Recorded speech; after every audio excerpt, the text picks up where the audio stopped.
Leviticus chapter 5. If anyone sins because they do not speak up when they hear a public charge to testify regarding something they have seen or learned about, they will be held responsible.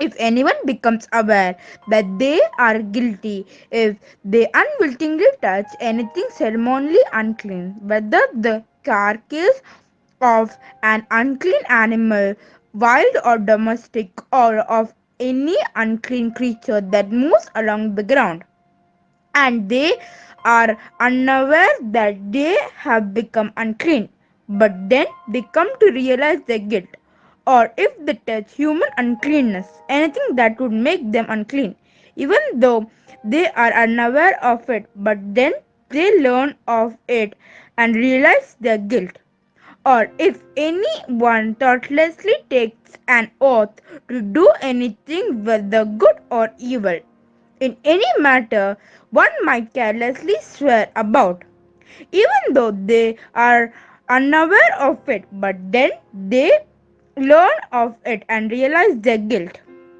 When anyone becomes aware that they are guilty in any of these matters, they must confess in what way they have sinned. As a plenty of the sin they have committed, they must bring to the Lord a female lamb or goat from the flock as a sin offering, and the priest shall make atonement for them for their sin. If anyone who cannot afford a lamb is to bring two doves or two young pigeons to the Lord as a plenty for their sin, one for the sin offering and the other for burnt offering.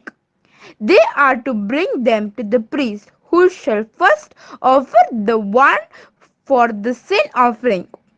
He is to wring its head from the neck, not dividing it completely, and is to splash some of the blood of the sin offering against a side of the altar. The rest of the blood must be drained out at the base of the altar. It is a sin offering. The priest shall then offer the other as a burnt offering in the prescribed way and make an atonement for them for the sin they have committed, and they will be forgiven. If, however, they cannot afford two doves or two young pigeons, they are to bring as an offering for their sin a tenth of an alpha of the finest flour for the sin offering. They must not put olive oil or incense of it, because it is a sin offering. They are to bring it to the priest, who shall take the handful of the memorial portion and burn it on the altar on the top of the food offering presented to the Lord. It is a sin offering. In this way, the priest will make atonement for them for any of these sins they have committed, and they will be forgiven. The rest of the offering will belong to the priest, as in the case of the grain offering. The Lord said to Moses, "Where anyone is unfaithful to the Lord by sinning unintentionally to regard to any of the Lord's holy things, they are to bring to the Lord as plenty of ram from the flock, one without defect and of the proper value in silver, according to the sensual skull. It is a guilt offering. They must make restitution for what they have failed to do in regard to the holy thing. Pay an additional plenty of a fifth of its value and give it all to the priest. The priest will make atonement for them with the ram as a guilt offering and they will be forgiven. If anyone sins and does not forbid in any of the Lord's command, even though they do not know it, they are guilty and will be held responsible. They are to bring to the priest as a guilt offering a ram from the flock, one without defect and of the proper value. In this way, the priest will make atonement for them for the wrong they have committed unintentionally, and they will be forgiven. It is a guilt offering. They have been guilty of wrongdoing against the Lord. Leviticus chapter 6.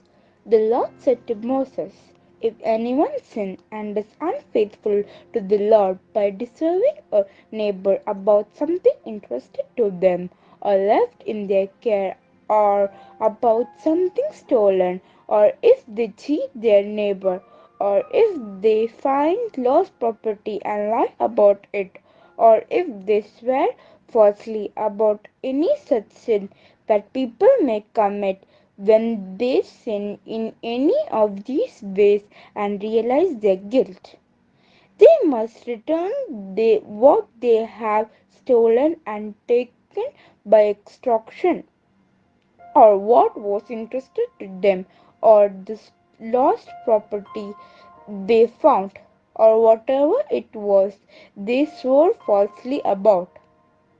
They must make restitution in full, add a fifth of the value to it, and give it all to their honor on the day they present their guilt offering. And as a plenty they must bring to the priest that is to the Lord their guilt offering, a ram from the flock, one without defect and of the proper value. In this way the priest will make atonement for them before the Lord, and they will be forgiven for any of the things they did that made them guilty. The Lord said to Moses, give Aaron and his son this command. These are the regulations for the burnt offering. The burnt offering is to remain on the altar hearth throughout the night till morning, and the fire must be kept burning on the altar. The priest shall then put on his linen clothes with linen undergarments next to his body, and shall remove the ashes of the burnt offering that the fire has consumed on the altar, and place them beside the altar. Then he is to take off these clothes and put on others, and carry the ashes outside the camp to a place that is ceremonially clean. The fire on the altar must be kept burning, it must not go out. Every morning the priest is to add firewood and arrange the burnt offering and the fire and burn the fat of the fellowship offering to on it. The fire must be kept burning on the altar continuously. It must not go out. These are the regulations for the grain offering. Aaron's sons are to bring it before the Lord in front of the altar. The priest is to take a handful of the finest flour and some olive oil, together with all the incense on the grain offering, and burn this memorial portions and the altar as an aroma pleasing to the Lord. Aaron and his son shall eat the rest of it, but it is to be eaten without yeast in the sanctuary area. They are to eat it in the courtyard of the tent of meeting. It must not be baked with yeast. I have given it as their share of the food offering presented to me, like the sin offering. and the guilt offering, it must holy. Any male descendant of the Aaron may eat it. For all generations to come, it is his perpetual share of the food offering presented to the Lord. Whatever touches them will become holy. The Lord also said to Moses, "This is the offering Aaron and his son are to bring to the Lord on the day of the anointed, a tenth of an alpha of the finest flour as a regular grain offering, half of it in the morning and half in the evening. It must be prepared with oil on a grinder. Bring it well mixed and present the grain offering broken in pieces as an aroma pleasing to the Lord. The son who is to succeed him as anointed priest shall prepare it, the Lord's perpetual share, and is to be burned completely. Every grain offering of the priest shall be burned completely. It must not be eaten. The Lord said to Moses, "Say to Aaron and his son, these are the regulations for the offering. The sin offering is to be slaughtered before the Lord in the place of the burnt offering in slaughtered. It must it is the most holy place. The burnt offering, it's the most holy place. The priest who offers it shall eat it. It is to be eaten in the sanctuary area, in the courtyard of the tent of meeting.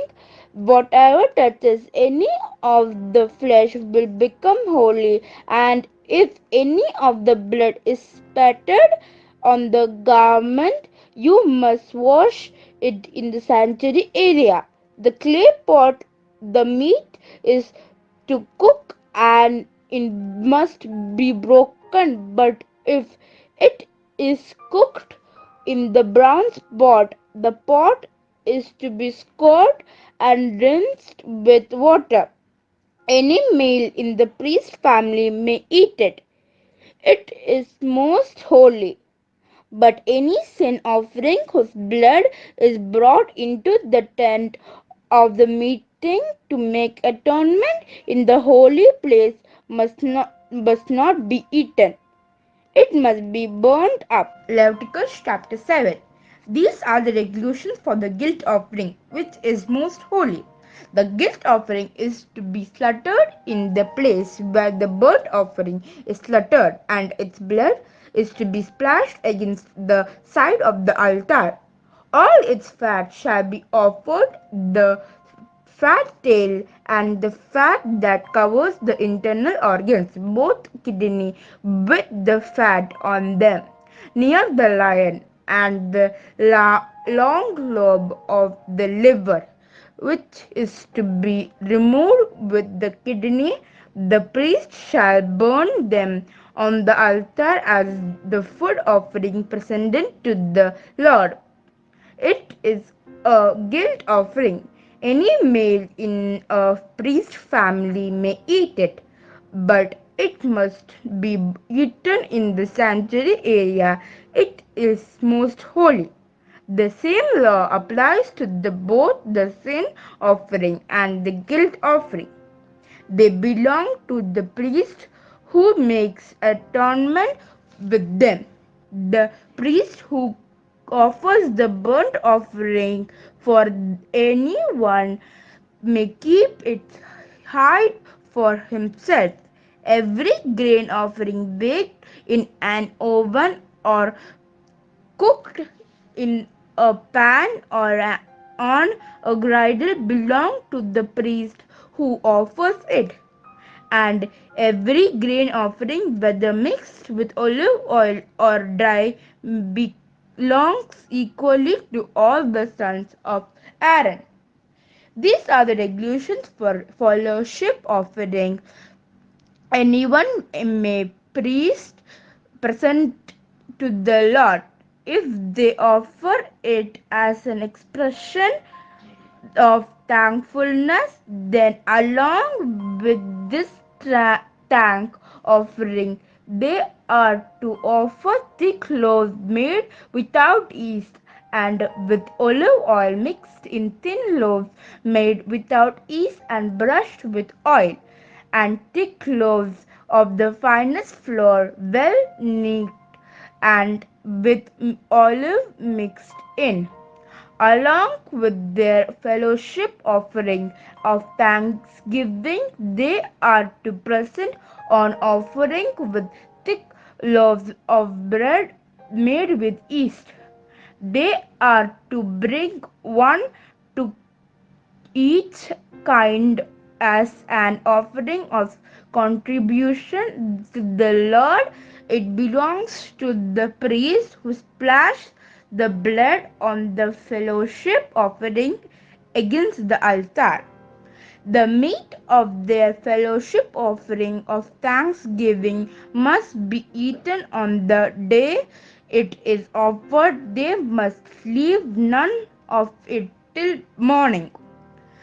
If, however, their offering is to the result of war, or is a free will offering, the sacrifice shall be eaten on the day they offers it. But anything that left over may be eaten on the next day. Any meat of the sacrifice left over till the third day must be burnt up. If any meat of the fellowship offering is eaten in the third day, the one who offered it will be will not be accepted. It will not be recognized to their credit, for it has become impure. The person who eats any of it will be held responsible. Meat that touches anything ceremonially unclean must not be eaten, and it must be burnt up. As for other meat, anyone ceremonially clean may eat it. But if anyone who is unclean eat any meat of the fellowship offering belong to the Lord, they must be cut off from their people. Anyone who touches something unclean, whether human uncleanness or an unclean animal or any unclean creature that moves along the ground, and then eats any of the meat of the fellowship offering belonging to the Lord, must be cut off from their people. The Lord said to Moses, "Say to the Israelites, do not eat any of the fat of cattle, sheep, or goat. The fat of an animal found dead or thrown by wild animals may be used for other purpose, but you must not eat it. Anyone who eats the fat of an animal from which a food offering may be presented to the Lord must be cut off from their people, and whenever you live, you must not eat the blood of any animal or bird. Anyone who eats blood must be cut off from their people." The Lord said to Moses, "Say to Israelites, anyone who brings a fellowship offering to the Lord is to bring part of it as their sacrifice to the Lord. With their own hand they are to present the food offering to the Lord.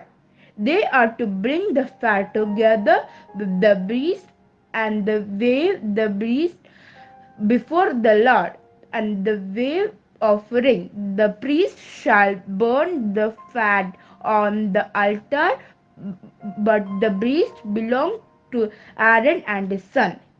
You are to give the right thigh of your fellowship offering to the priest of the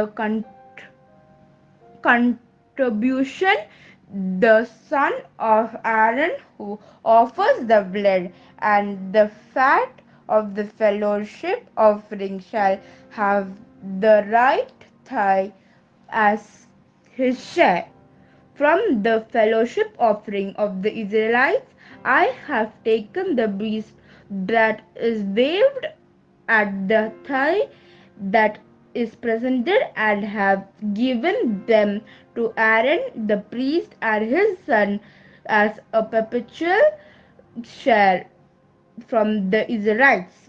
This is the portion of the food offering presented to the Lord that were allotted to Aaron and his son on the day they were presented to serve the Lord as priests.